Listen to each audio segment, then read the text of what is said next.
Good afternoon, everybody, and welcome back to another StockTwits Q&A forum. I'm your host, Brittany Umar. I'm going to be joined by Scott Red Dog Redler in just a moment. He's going to be answering your questions live. But before that, we're going to show you a short video, give you a sneak peek into a day in the life of a trader. Check this out. We'll be right back.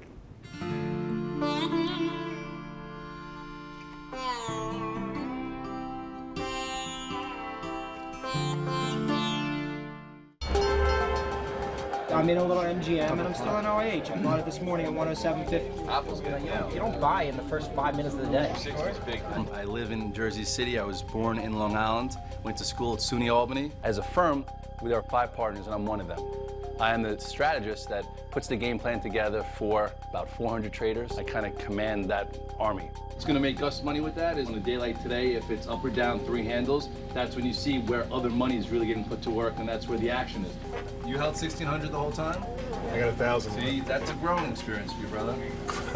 All of the traders trade our money, so they have to be right. They have to say, okay, I think Apple's going from 260 to 265, and if they're right, they make money. It's a good setup. Stick with the win. Okay. It's the right trade. Don't watch it so close. Relax. Scott's coming on in a minute, so we're going to listen to Scott. Scott, technicals first. Market looks good. Volume seems a little light. What do you see? Right now, the market's behaving very well technically. Let's talk to this guy. Now, here's a guy, Scott Redler, who does nothing but technical analysis, but puts his money where his mouth is because he's got a firm and his partners put their money in every day and trade on technical analysis. I'm not looking for a home run. It's not a get-rich-quick scheme. If I'm able to pick the direction of the market, I could book a winning trade and I could provide for my family. Reverse breakouts. That is the next evolution.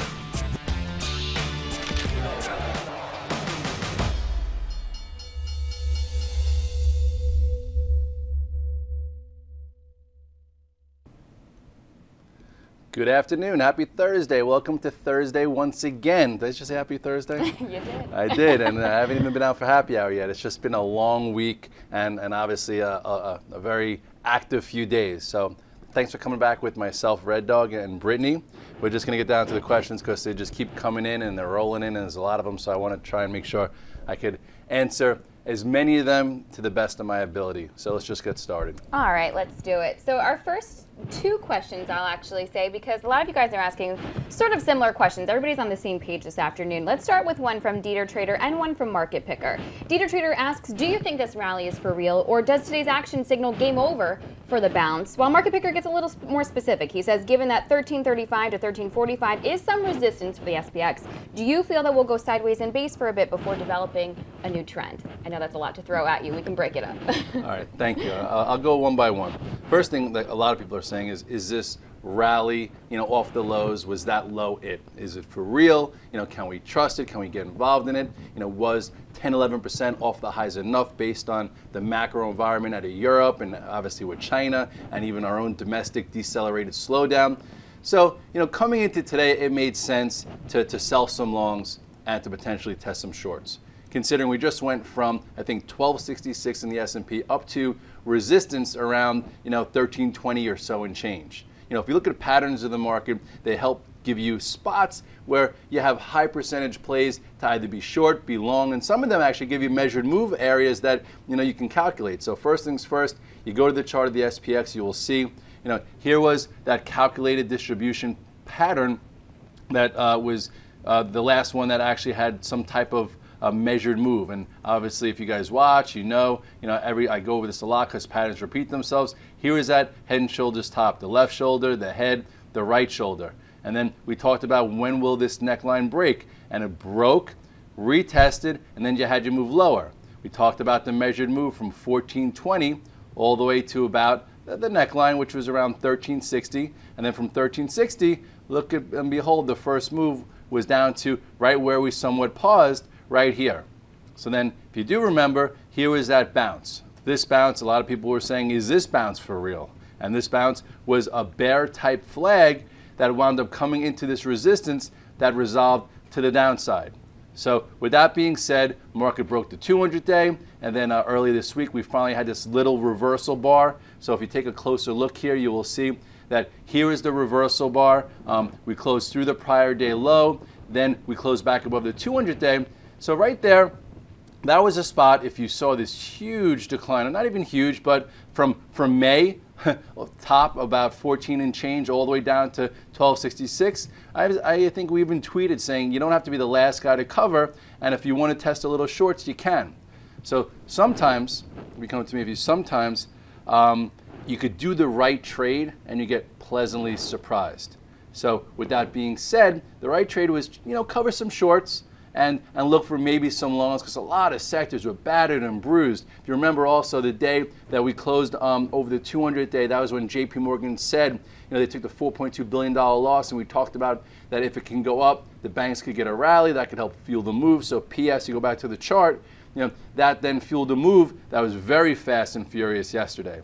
So if you covered into here, you're like, wow, good cover. If you got long, pleasantly surprised, you made some nice money. And then today, you had a move off the open with the Fed speaking. Big Ben came out, and he pretty much didn't say anything too new, except for that the world's in trouble. You can't have debt on debt on debt, and we're deleveraging, so we have to watch out. But for me, I was just looking right here. This was 1334.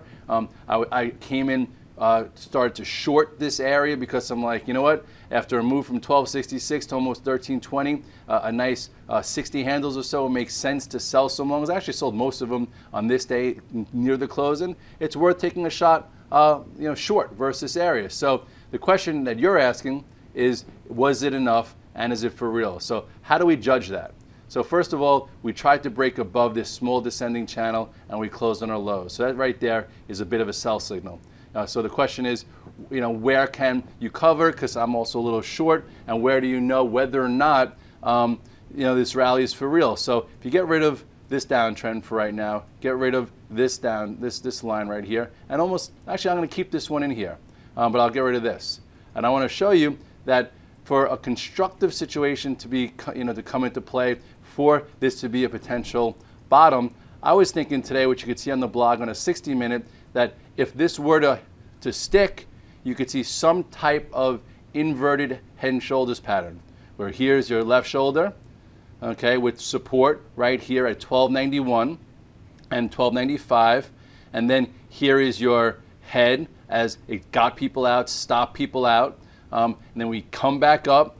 That one reason why I also shorted today is I figured if we were going to have this pattern, perhaps we need to build a neckline. But look how long this left shoulder took to get built. So typically it takes a while for another shoulder to get built. So for me, I would think that there are two levels that I would be watching. Okay, this 1303 to 1305, which is about 50% of this wide range bar. If we could come in slowly, methodically, and test this area and hold higher, and so people say, oh my goodness, look at this. We just had a big move to 1320. I don't want to miss it. I want to come in and buy. So they start paying up. You get a higher low. But if all of a sudden today's reversal bar leads to a move that doesn't get supported, then you'll know that this was just an oversold bounce. And if you made money long, great. If you reshorted, okay. If you rolled them up, it was a little bit dangerous, but you had to figure out how to use it. So by measuring where buyers come in, you could measure the type of commitment to this type of bounce. And this was pretty fast and furious. So it might lead to another one. So right here, this is one area. And then I would say here is another area, which kind of lines up with the prior low. But anything below this little zone here, I think people would think that we're going to go back and at least retest these lows and we start to fall apart. So right now I'm short. I'm looking to cover in here, and then I'll see how the leaders act as we perhaps build this right shoulder. All right, Distant Light asking, for us newbies, could you expand on trading a level against a level? He assumes that this strategy is adaptable for any time frame. Is he right? He's definitely right, because on two time frames it happened today. One, when the spiders are up at like 133 and change and put a morning high in around 133.53. That was a level. That was your pivot. That was okay. We just put a pivot high in before Big Ben spoke, and maybe you short verse that. So you say, okay, we just went from 127 to 133.53, which I'll show you in the chart in a second. I'm going to short 133.20, and I'm going to give myself 23 cents to the high. So right there, it's calculated. You're short versus the high. You're only you're willing to risk 20 cents.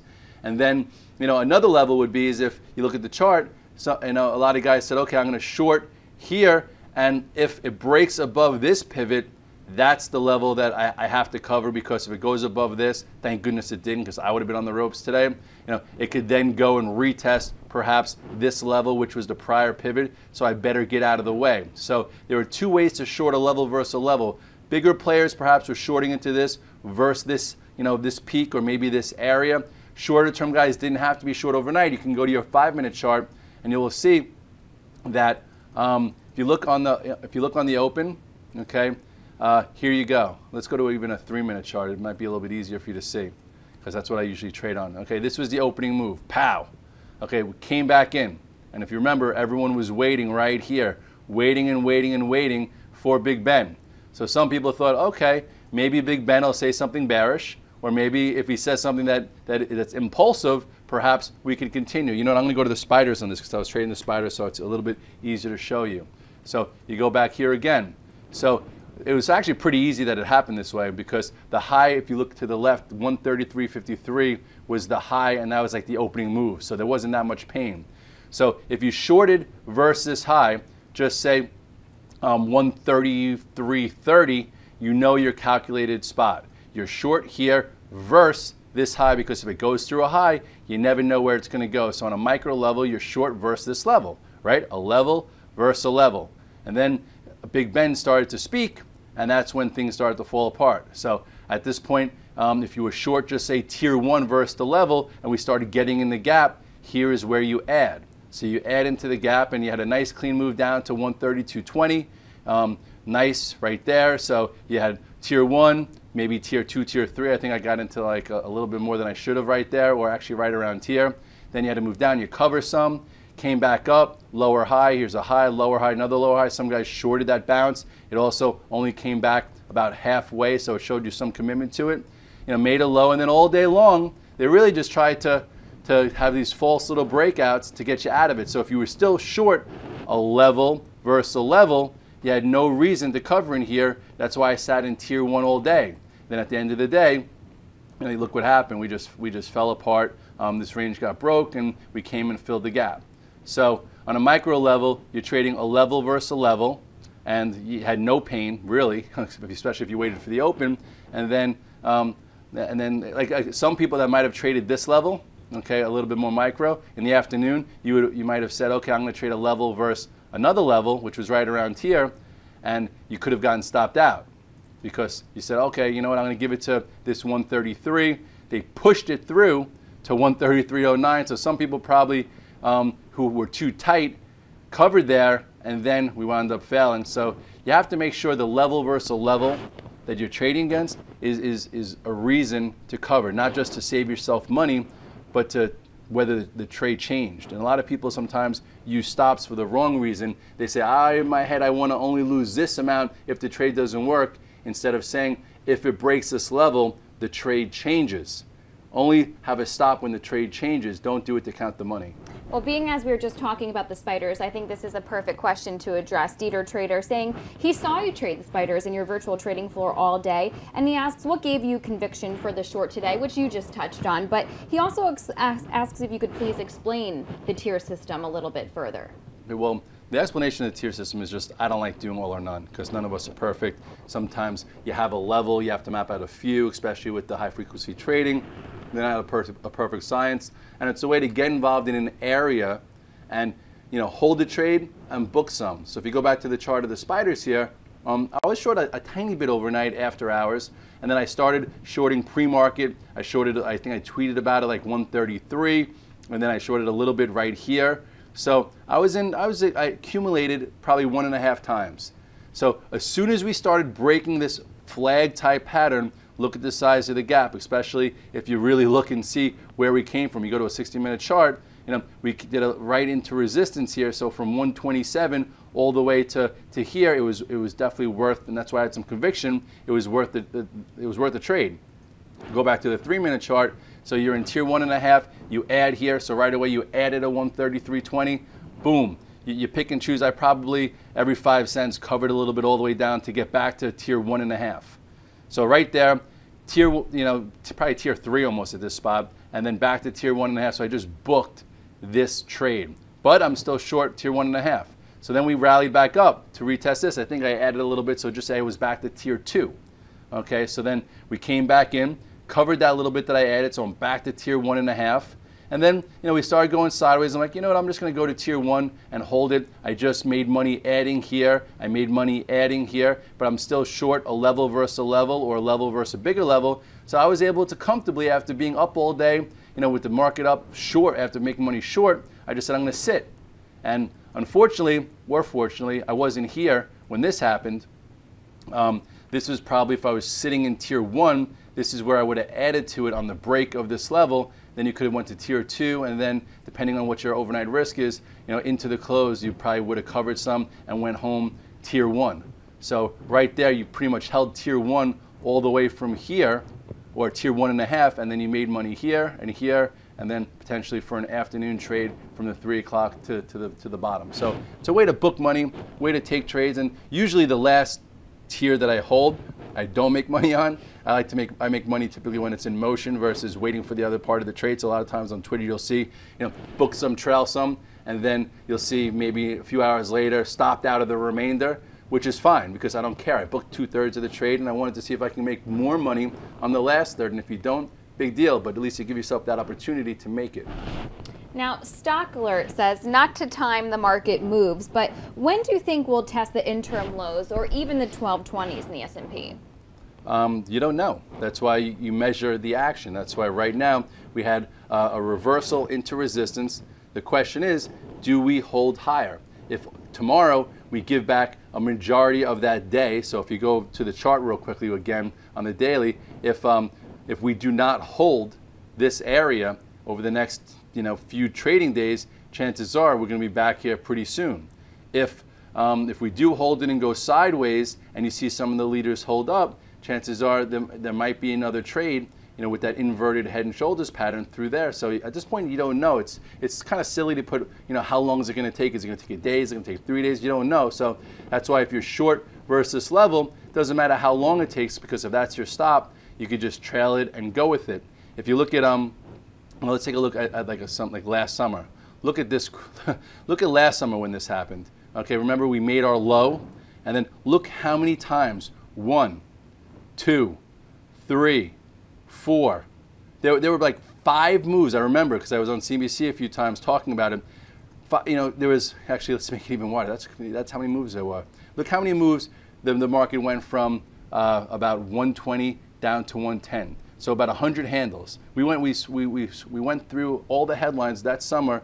100 handles up, down, 80 handles up, 80 handles down, 100 handles up. Boom, boom, boom, boom. And that was from August to October. So here we are in June. So who knows how long it's going to take. That's why, again, I said don't chase a move into resistance the same way, don't be shorting here after a move, from the 1420 area, because even though we might be able to get to 125 or maybe even, lower than that, just pick and choose your spots a little bit better.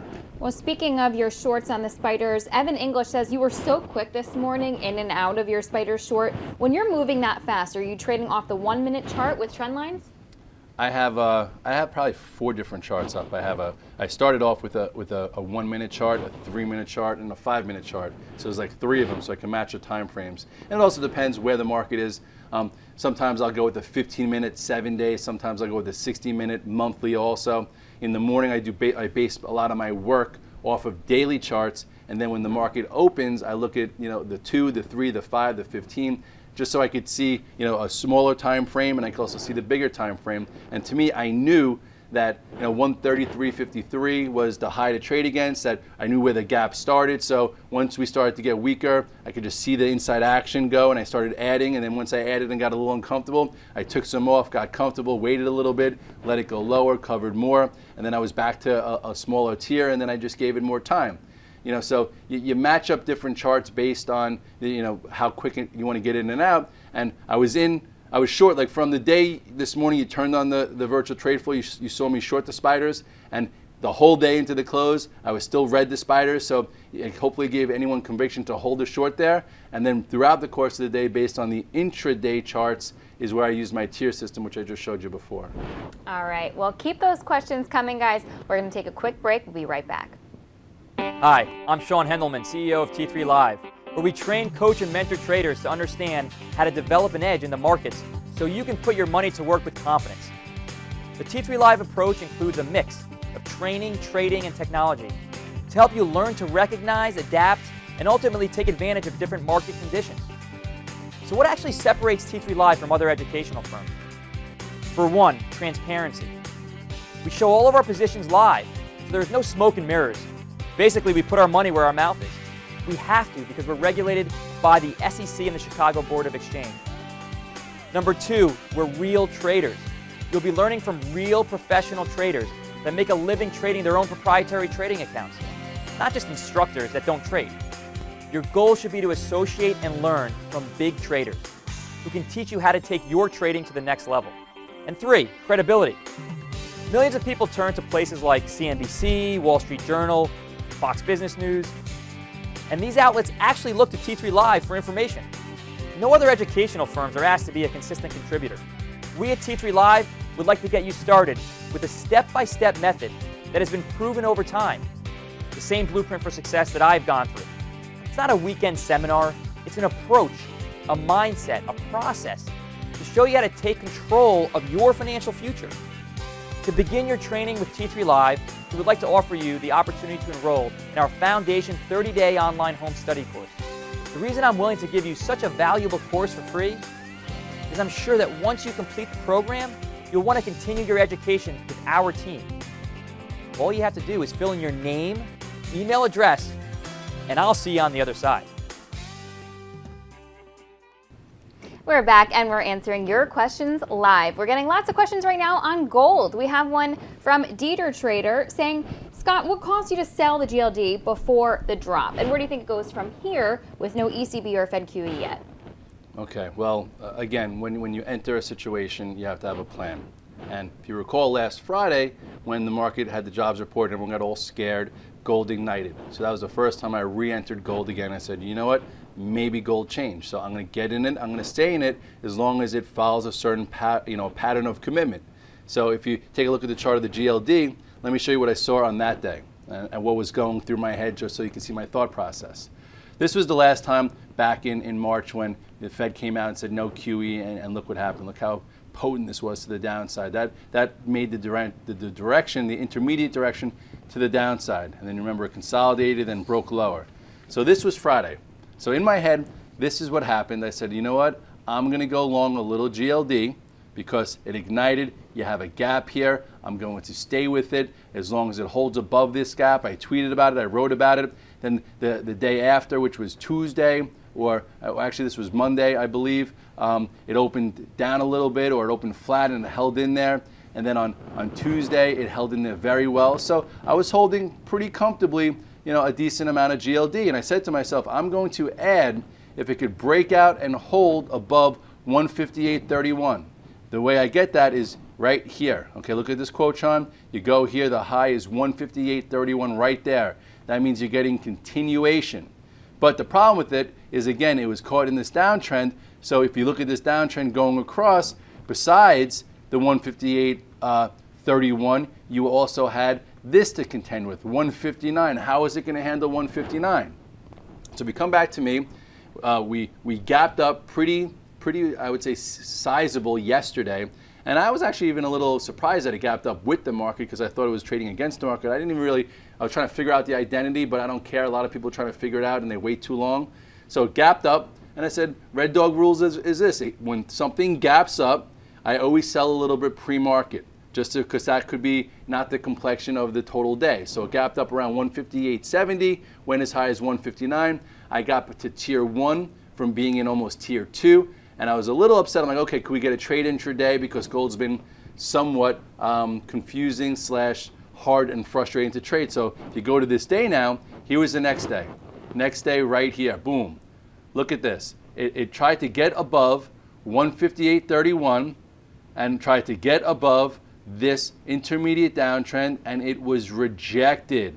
It had no power. It said, I'm not ready to go. I'm not ready to do this. So for me, who's a momentum trader, that got me out. And if you take a look a little bit closer, right there, you go like to the 5-minute chart, you will see, I want to show you where it was here. It was in this gap, okay? So this was the gap up. Okay, first things first, this bar was a little gross. I remember trying to add a little bit here. So if you look on a daily chart, this was a little bit of a red dog reversal on an intraday. Also, if this was a chart, it would have been an outside or a false breakout. So that got me out of some. And then I said to myself, you know what? If this is any good, it should not really break below 158, 158.30. And give back this gap, which would have kept the momentum or the pent-up momentum there. So right away, I'm still in a trailer, decent amount, and then you get this 2-bar move. I was like, whoa, why did that just happen? Someone just engulfed this entire gap up and just trapped all these people. I'm going to get down to a little less and protect some of my money. And then I said, okay, I'm going to give myself now the low of the day is right there, 158.21. It breaks this, I'm out. And then it broke 158.20. I was out, came in, filled the gap, got rid of all this pent-up power. Anyone that was short, they were able to cover, and pow, done. It was done at 158.20. I wasn't crying to myself that it didn't get to 160, 161. I said, trade's not working the way I want to, made some money, let me run for the hills. And then if you look at what happened the following day, on the daily, pow. Not only did it then today break this level, it broke it and even filled most of the pent-up gap from Friday. So by honoring your stops and figuring out when a trade changes, you could get out of the way. And a lot of guys were like, oh, shorting gold here. I don't love to flip on things, and for some reason I just didn't. On this close, some guys would have got short, and then it opened up a little bit, and then once it traded below this area, that was your confirmation. And if you go to the GDX, I actually got a text from some of my sales traders, because I've been talking about gold. If you come to me, and they were like, what do you think of the GDX? I said, pretty decent downside potent day. After a big move off the lows, I would sell some. I'm like, I got out of my gold, I got stopped out, so if gold's not acting well, something's going to go on with the miners not great. And then if you look at the GDX, that was yesterday, after a pretty sizable move from the low here to the upside, same similar pattern as gold where you had like a 3-day range of support, and then today, once it traded below here, a little bit of an ascending channel here too. That was a short or a sell signal. But if you saw this happen and you got out of the way, you saved yourself some money. Some guys wait for this to happen after a move like this and then get short. So at this point now, you have another ascending channel here. So I would say if you're in the GDX still, just give it to here. This is a bigger trend line. Here is your accelerated momentum ascending trend line that broke to the downside. Now this is a more gradual one that has a little bit more longer term ramifications. All right, we have a follow-up from Matt from Argentina. Argentina? Yeah, asking, shouldn't GLD retest the uptrend since mid-2009, that it's broken the first days of May and continue downwards? Read that question one more time. Shouldn't the GLD retest the uptrend, broken first days of May and continue downwards? Okay, well, it just retested the intermediate one. So if you wants me to take a little bit more of a macro look at GLD, which I've done many times too, on what else you could have seen here, if you take a real look at this overall macro trend of gold, it's really been to the downside ever since this outside day back in August. This was an outside day, tried to make a new high, momentum was lost, pow. Then you had this wedge type formation where gold wasn't sure if it was going to change course again, and it wound up changing course to the downside. Here was your rally, retest, failed. And then it went and it probably baited some people in right here as it broke above this trend line. But then on this day, you had to listen to the action here and say, okay, I'm out.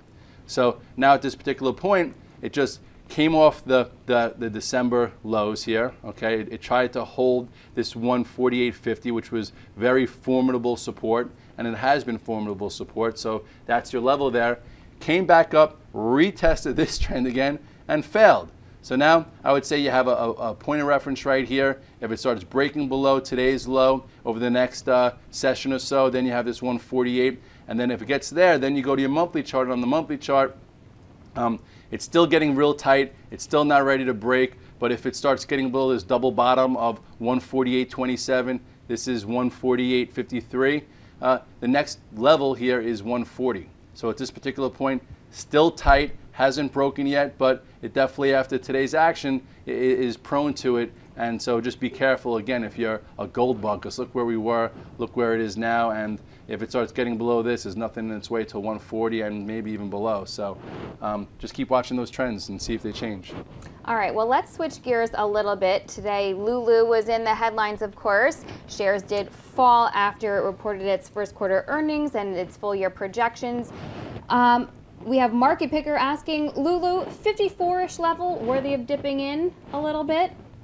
He says, i.e. tier 1 long? Well, that level is a little bit below some other types of things we could look at. Because first things first, this morning we talked about, I think, 61. First of all, do you like Lulu? I do like Lulu. Girls, guys, everyone Yeah. likes their clothing. It's more than just yoga, but that's besides the point. Anyway, it came in today and I said, let's see how it handles the 200-day moving average. So if you go to the chart, you go to the 200-day moving average, it didn't even get there. It did close pretty damn red and pretty close to the lows. And again, we've talked about how to sell some. And technically, this is when you had your false breakout. Then you had another short signal right here when it broke this uptrend and retested it. So, but if you're a macro investor, you really didn't have any reason to get out of it yet, per se. As a trader, I really don't take any stocks into earnings because there's just too much risk. I trade them after, or I take options. And on this one, I didn't care about either way. So anyway, technically now you look at it, this trend was broken, this trend was broken. Now you have 61.13 to watch as well as this gap. So at this particular point, short term, I'm sure guys will be looking to see, does it need to digest this big down move? And if it does, and it can't take back at least half of it, or maybe get back above this area, chances are guys are going to be shorting it through here. Then we'll see how it handles the 200-day, and if it doesn't bounce off the 200-day, that 54 that you just said would be about a gap fill. So watch today's low tomorrow, the 200-day, and then the gap. And at this particular point, you have to watch real closely because that was a pretty potent day. Lulu's had a big run, and the last thing you want to do is be in a high valuation stock. That trend might change. So just put some stops there via Netflix and some of those other guys where people thought it would never change, but when they do change, you get out of the way because cycles happen. And the same way, Microsoft, Cisco, Intel, Yahoo, all these stocks that were supposed to be too good to fail, wound up having their cycles. So I'm not saying the cycle in Lulu is over, just be a little bit more wary. If it starts to give way and doesn't hold the 200-day, that means it doesn't have the institutional support that it's had during this huge run. All right, well, we can't have Red Dog here without talking Red Dog reversal. Stockwatch asking, Red Dog reversal often will break the prior day's low, reverse, trade above, then reverse back to a new low, then reverse and trade above again. At that point, do you re-enter? Well, there's a lot of different ways to trade it. This actual setup is just a way to trade a counter trend move. It's a way, if a stock's been up $12, to potentially short it, thinking that maybe it pulls in 2 or 3, but it's calculated. Stock goes down $20. It's a way to potentially look for a counter trend move where it goes below, comes back above, and retraces. Doing the cost average game could put you out of business. Using this type of method can at least have you trade a level versus a level. And in our tactical education, or even our active trader course, I talk about the Red Dog reversal, and I give a lot of different rationales on when to use it and how to use it. So, lately the last one I used, would just say, was Facebook. Facebook it gave you 2 Red Dog reversals, and both failed. They both happened to be really good day trades, but any remaining shares that you took got hurt. Both times I traded it intraday at the action area, worked, and then you had no follow through. So if you look at Facebook, it happened twice here. So you go, you spread it out, and here you go, and it happened twice. And the reason why I like it is because of this. Here you go from the high of, this is 45 whatever, all the way down to as low as 27.86. So the way this works is if you say, okay, from 45 to the low of 27.86 is enough, I want to get a bottom type strategy. So with that being said, the next day it traded through this low. So anyone who is trading it versus that said, oh goodness, maybe Facebook goes to 20 or 17 because the value is too high and the investment bankers are piggy and CNBC talks about it too much. Anyway, it reversed below, so some shorts came in and chased it, and then once it came back above, then if you were short or get out, said, oh my goodness, I can't believe I just got short, stock was just up here, it could bounce, or I can't believe I just got out of my longs, I'm a little sissy, let me get back in it. And so you buy here, 27.86, put a stop in at the low of the day, 26.83. So what's your risk here? Your risk is about $1 here, and then it wound up closing really strong at 29.67. So you had a nice move. So some people will just use this as an action area to trade around it. It's calculated. So if you don't take overnights, you sell it. For me, I would just say I was in 5,000 in this spot, just to give you an arbitrary number. Into the close, maybe I would take 1,500 to see if there's follow through, because I carry most of my position intraday. And then Bernstein came out and downgraded it, and I wound up getting stopped out on this day because I held it saying that I'm going to get out when the strategy changes. And if I got out here at just say 26.83, you saved yourself room all the way down again to 25.55. And then we tried it again. This one wasn't as extreme. Traded below 25.75, went into 25.52. You bought it, you had a 20-cent stop, and it closed at 26.81. So that one was worth about $1 for a 25-cent risk. So 4-to-1 ratio was the risk reward here, and it worked. So I took a little bit overnight. I added a little bit here, and it wound up turning red, being weak, and I actually didn't give it to the low here because I thought that the market's going to come off, and I just started to get a little fed up with Facebook. But the moral of the story is the pattern still works. It's going to tell you when it wants to work. And sometimes it sticks and sometimes it doesn't. What it is just an action area, because it's where people get out of longs that have been trying to bottom feed, and people who are pressing shorts that probably shouldn't be because things just came in so far. I think I can go to LVS real quickly. And this one was a somewhat valid red dog reversal, okay, way back here. This one actually gave you another day of follow through also. First of all, you had two of them. One was up here, didn't quite close below, which gave you a reversal pattern after a big move to the upside. And then if you look down here from 60 or so and change down to 42, it traded below the 42.03. On this day, went to 41.27. So the strategy is you buy it at 42. Whoops, sorry. You buy it, sorry again, at 42.03. Then your stop is the low of the day, 41.27. So about 70 cents was your risk. It closed here at 42.69. So right away, you're only in the money about 60 cents. But then if you took some overnight, which I do believe I did that day, then you were involved still. It traded above that prior day high, giving you confirmation, and then, which is 43.53. So just say you took tier 1 overnight. Here's your tier 2. Then you held it for the day, maybe get back down to tier 1, and then it just traded into resistance and failed. But if you said, I'm going to be long here versus that, you could have actually trailed it all the way up into this before it finally gave you a potent move to the downside. So there was really, a 70-cent risk for what wound up being almost a $6 move. So you never know exactly what you're going to get from it. Sometimes it's just a day trade, sometimes it's a day and a half trade, and sometimes it turns into a major swing trade if you decide you just want to keep trailing it. All right, well, I know you definitely don't know what this is like, but Shady Capital asks, how do you handle a losing streak? What adjustments do you make? Losing streaks are horrendous. What I would suggest is this, and I hate to lose money, and I do lose money, so don't even say, like, I'm a trader. I make 99% of my income from trading, not talking on stock twits, not being a partner in my firm, not going on CNBC, Bloomberg, you name it. It's from trading. So I actually was down like 2-3 days in a row. So when you're down 2-3 days in a row, or red, actually I think that was like Monday, like somewhere around there, wherever it was, you simplify things. If you're carrying positions for a few days, just hit them out. If you have expectations and your goal is to make 3,000 in a day or 5,000, lower it and just get green. So if you get green after being down a few days in a row, or you're on a losing streak, all of a sudden you start feeling a bit better.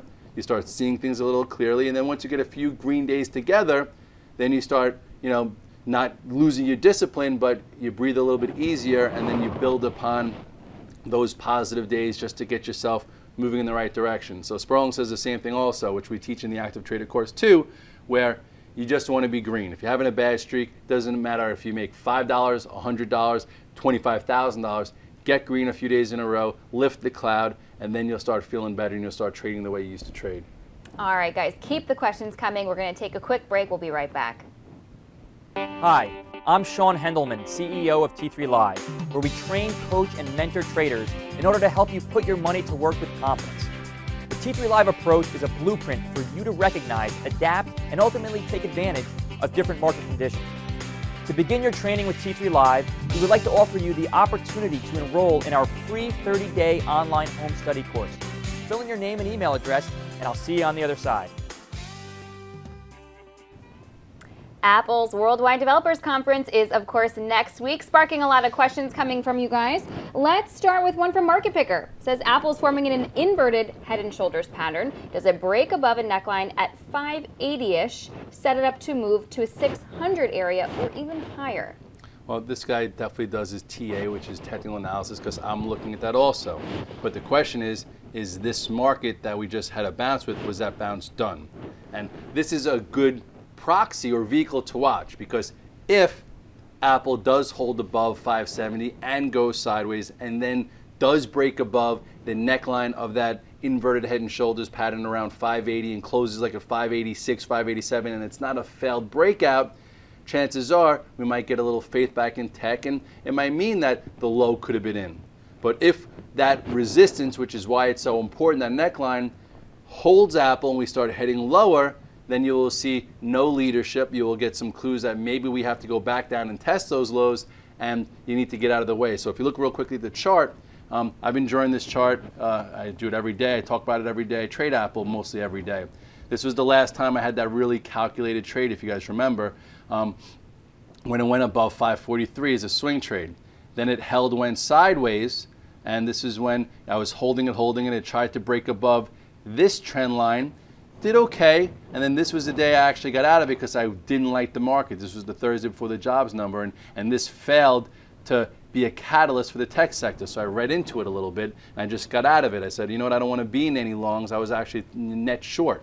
So anyway, with that said, it was a decent short, if you remember tactically. Then it held here, reversed, and now the question is, what now? So if you do look a little close here, you will see that today, it tried to be strong, and if you want to talk a level versus a level, which is what I talked about earlier, some might have been short here at the highs at 577 versus this resistance, versus 581.50, a level versus a level. And if you did that, you actually wound up having a nice trade because it fell towards the end of the day, which showed you, and also helped the market roll over, which helped my shorts today. But anyway, so now we need to see what this leads to. What does this pretty much breakout failure above this trend line lead to? Does it lead to more downside, or do we hold this moving average? Because all in all, we're still above the 100-day. We just reclaimed, what moving average was this? I think we just reclaimed also no, we didn't reclaim the 50-day, but yeah, whatever it is, they're actually, the moving average are a little diverged. But anyway, so at this point, if you want to talk inverted head and shoulders patterns, I think what you're looking at here is, let's see the time frame. You're probably talking this. Probably talking this being somewhat, actually, this being like the left shoulder right here. This being the head, and this being your right shoulder, and this really being your new neckline. So, here is your little inverted head and shoulders pattern, and right now we're stalling at the resistance. So I would watch very closely. If it can go sideways and hold in there, that'll be some decent constructive composure for the market. But if it starts to fail here, you're still trapped in this trend, and the market's not letting anything give you momentum. Lately, you've been able to buy in the hold, but then anytime you're trying to add on strength, it's very, very choppy, which tells you, the market's not ready to make a conviction stand on that you can continue to buy breakouts or rallies, and that means we could have more downside. Okay, because actually Birdie JC was asking, he thinks Apple might get a pop prior to WWDC next Monday. It happens, and sometimes they run the stock into the conference and then they sell it off. Same buy the rumor, sell the news type of thing. And I'm not exactly sure what the expectations are there, but expectations are always high for Apple. Sometimes shorts are scared to short it ahead of that because who knows what Apple says. They might say their iPhone 5 is coming sooner, they might come out with a new product, all these type of things. I don't have my sheet in front of me about what the expectations are for that, for that event. But once that event's over, then there's nothing that could whip the stock around. So it's very important to see how it acts at that event, and if it breaks out and closes strong, chances are tech could be okay if it sells off on that event, if they don't come out with anything that's so wow besides Apple TV, which I don't think people are so wow about. It could sell off. So watching it into that day is very important. I will be trading it. So listen to me on the radio and the virtual trade floor and follow as close as possible because I tend to have a decent batting average with this stock. And Bertie JC is also asking about Amazon, asking if we're at a good spot right here to short. Well, today it tried to be strong. And all in all, it's been very tactical. Ever since earnings, they had that earnings gap. Ihorn actually came on and said that he didn't really understand the business model, the PE is too high, etc., or didn't know if it could be sustained, and it was actually a decent short. So if you look at the chart here, you will see that once, here's the earnings gap. So we were trying to measure to see how much of this earnings gap will hold, because one of my rules is if the pro gap holds and a big majority of it holds, it's pent up bullish momentum. So on that day that I think Ihorn was speaking, he questioned it and said he liked actually Apple. This potent bar said short term we're going to be weaker, and then it wound up giving up some of that earnings gap.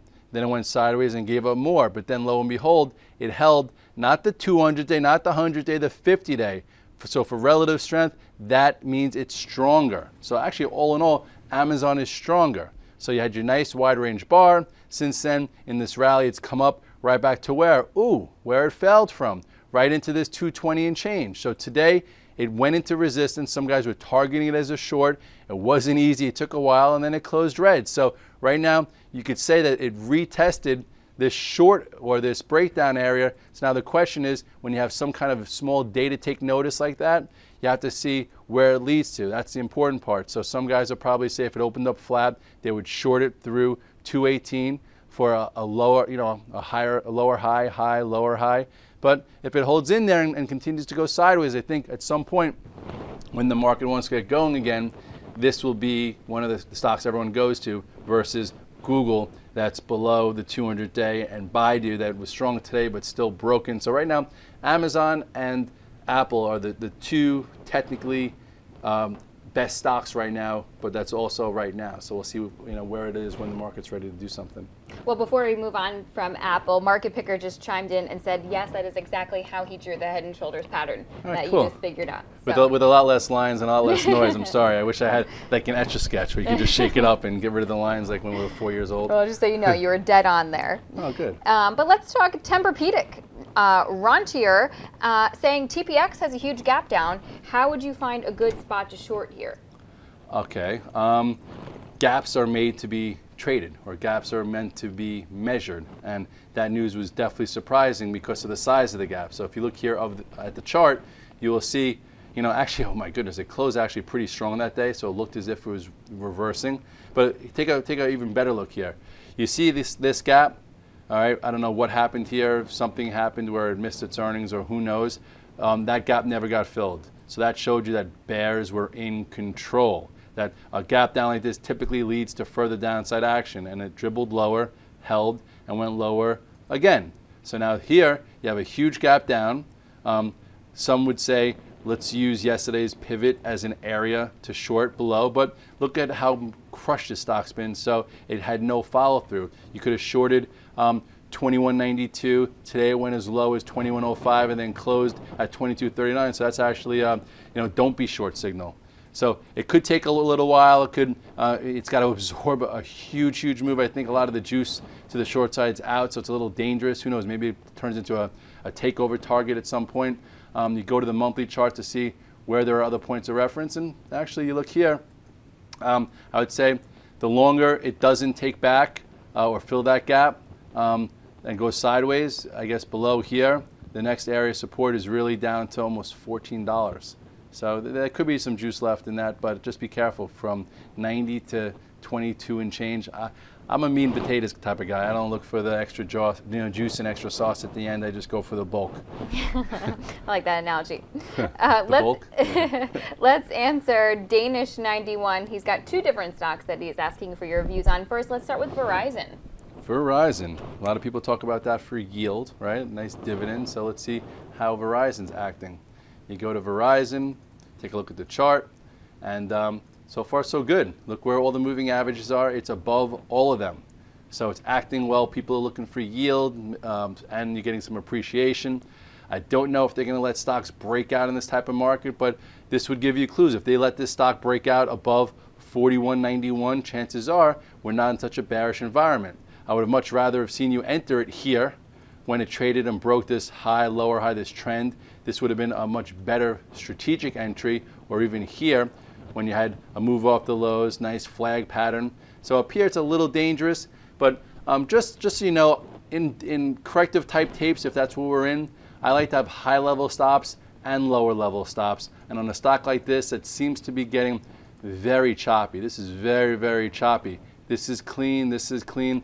There's a lot of indecision here. If you're not committed to Verizon, if it were to break below 40.92 and the market does not believe the lows are in, you could get a retest right here of this 39.83. So this will get you some momentum if the market lets some people, have breakouts, and this is your upper level stop if you're not committed to Verizon, because it could come down to this area, which would still be considered healthy considering the size of the move it had from 36.50.